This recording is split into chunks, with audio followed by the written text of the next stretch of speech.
Xin chào các bạn.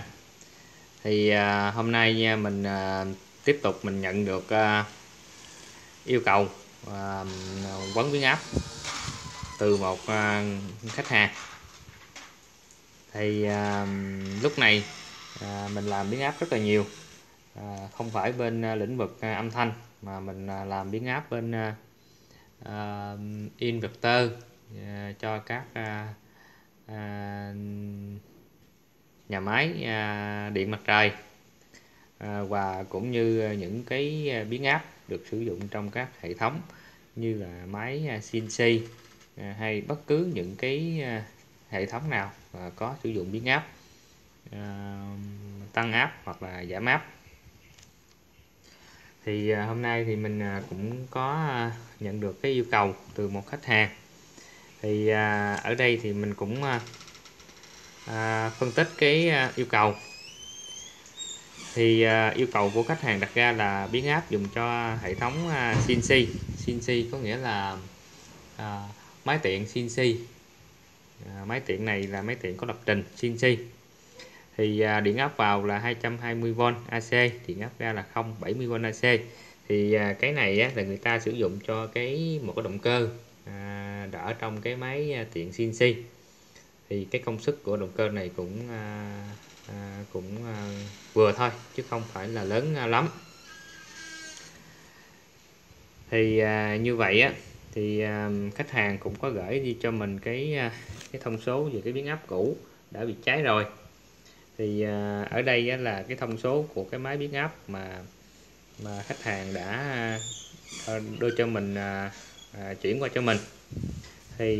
Cái biến áp ở bên khách hàng cung cấp cho mình đã cháy rồi đó. Công suất nó là 1000W, và bên khách hàng cũng đã tháo ra rồi. Biến áp này được sản xuất từ nước ngoài, nhưng mà do sử dụng thời gian lâu dài nên cái biến áp này nó bị cháy đi, nên là cần phải thay thế. Cái biến áp này nó chỉ có đơn giản thôi, có 2 cuộn dây thôi, một cuộn dây thứ cấp và một cuộn dây sơ cấp. Ở đây là điện áp vào là 220V, nhưng cái máy biến áp cũ là người ta sử dụng là dây 0,85mm mà nhân cho 2 cuộn, có nghĩa là 2 cuộn này bắt song song, 2 dây bắt song song. Với cái thông số dây như thế này mình có dòng điện là 2,3A nhân cho 2, có nghĩa là dòng điện chịu tối đa là khoảng 4,6A. Công suất của cuộn dây sơ cấp này đạt công suất là 1000W. Công suất cuộn sơ cấp đạt 1000W. Và cái cuộn dây thứ cấp máy áp cũ chỉ quấn một dây 1.5mm thôi, công suất chịu được tối đa là 490W, dòng điện là 7A. Tuy nhiên có thể quá tải đi vài phần trăm. Điện thế đây là 0,70V, công suất đạt tối đa là 490W và dòng điện chịu được 7A. Ở đây mình có thể chọn cái phương án là mình quấn y hệt như cái thông số của máy biến áp cũ, cũng là một cái phương án.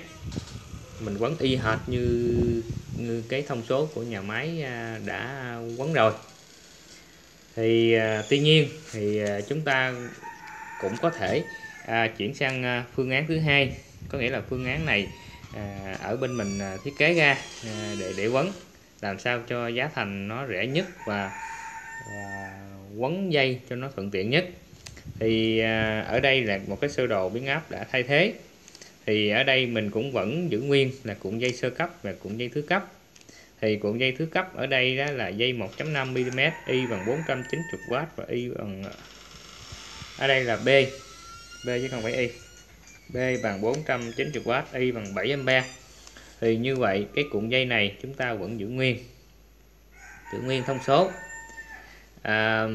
Và ở đây là phương án thay thế là dây chúng ta sử dụng dây 1.3mm, Y bằng 5.5A và B bằng 1210W.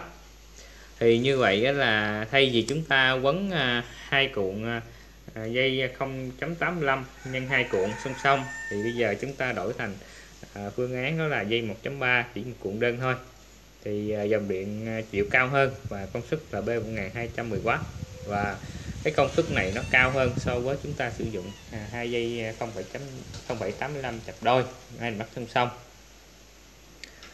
Thì tuy nhiên thì chúng ta có thể nâng cái công suất này lớn lên để đảm bảo độ bền cho biến áp về lâu về dài. Nhưng mà ở đây á, là mình thấy hãng người ta đã tính toán công suất cho cái máy cho cái động cơ này rồi, thì mình thấy là thông số này nó vẫn ổn, không có gì hết.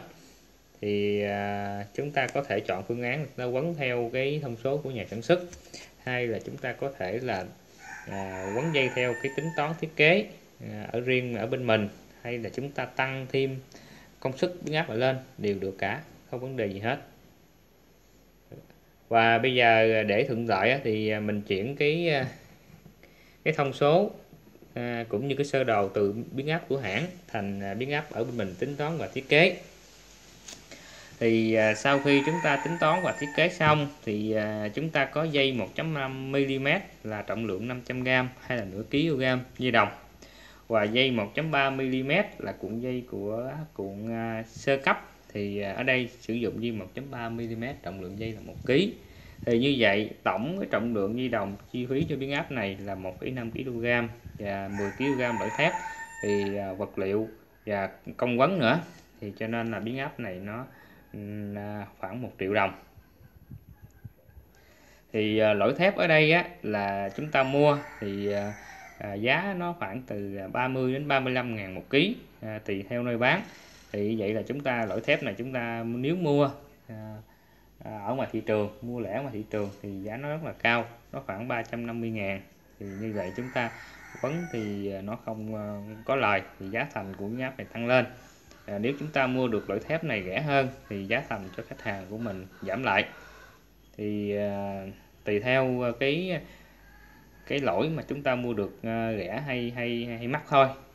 Nên là nếu chúng ta mua được loại rẻ thì chúng ta giảm giá thành cho khách hàng đỡ cái phần chi phí phát sinh. Còn cái 1,5 kg đồng này thì ở đây thì giá nó khoảng từ 200 ngàn đến 215 ngàn một ký, tùy theo cái hãng sản xuất dây đồng. Thì ở đây là dây đồng không là khoảng 300 ngàn rồi, lõi thép này nó khoảng tầm dao động từ 250 đến 300.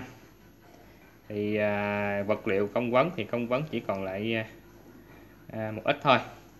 Thì như vậy là biến áp này nếu mà mình nhận thì có thể mình nhận khoảng 1 triệu đồng, bởi vì cái chi phí vật liệu với công vấn này nọ thì nó cũng tương đối hơi cao.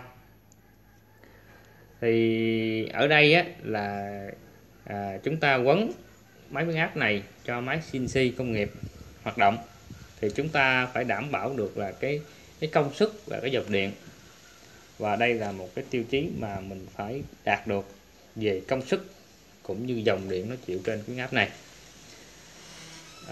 Còn về chất lượng thì chúng ta quấn phải đạt yêu cầu kỹ thuật về cách điện nè, về quấn dây, nói chung là phải đạt kỹ thuật, thì vậy nó mới đảm bảo được cái độ bền cho cái máy biến áp mình về lâu về dài.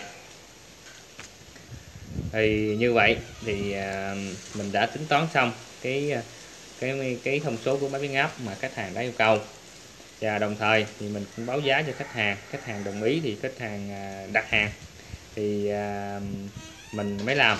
Và ở đây thì do biến áp này hầu như rất ít người đặt, nên là phải đặt tiền cọc cho mình rồi mình mới làm được. Tại vì những cái biến áp này nó không sử dụng phổ thông, mà hầu như rất ít khi có khách hàng đặt nó.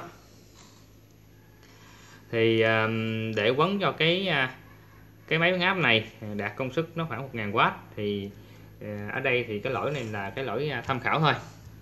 Lỗi tham khảo có nghĩa là cái lỗi này nếu mà khách hàng đồng ý thì mình sẽ quấn cái lỗi này cho khách hàng luôn. Thì đây là một cái lỗi mà công suất nó khoảng tầm 1000W.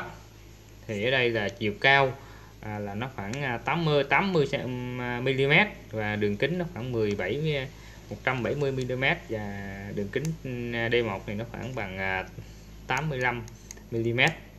thì trọng lượng của nó khoảng tầm 9 đến 10 kg.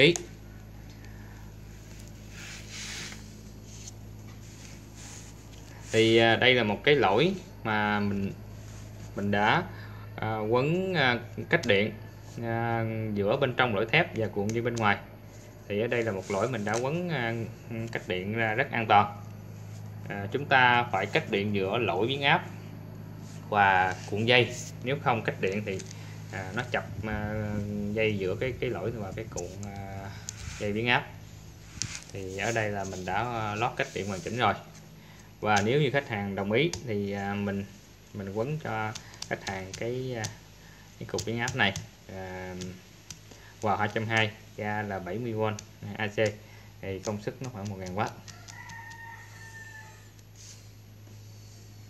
Ở đây mình thấy cái lỗi này cũng rất là đẹp ha, rất là đẹp.